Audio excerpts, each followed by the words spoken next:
সকালবেলা উঠে জামা কাপড় কেচে ভাত রান্না করে মানিকে দুধ দিয়ে স্যান্ডউইচ খাইয়ে সব রান্না কমপ্লিট হয়ে গেছে। এখন বসেছি তরকারি, সয়াবিন দিয়ে সজনে ডাঁটা দিয়ে আলু দিয়ে তরকারি বসিয়েছি। আর মানিও স্নান করেনি, মানির ঠান্ডাটা অনেকটা লেগেছে। কালকে রাত্রেবেলা আমাকে গিয়ে ওষুধ নিয়ে আসতে হলো। এখান থেকেই একটা ওষুধ দিয়েছিল, যে ওষুধটা মানির খুব শ্যুট করেছে, তো ওকে একটুখানি 1 চিপি খাইয়েছি, তাতেই কাজ হয়েছে। তো আজকে দেখি ওকে স্নানটা না করানোই ভালো, আজকে স্নানটা করাবো না ওকে।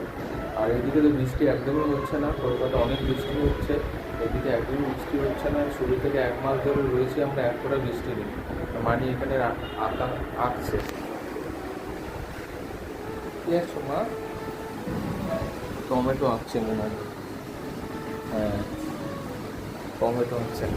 মানি আঁকাটা একদমই ভোলেনি, মানে যেটুকুনি মিস ওকে শিখিয়েছে সেইটুকুনি ওর মনে আছে। তো আঁকা করছে এখন, আঁকুক, আমি এদিকে রান্নাটা করে নিই।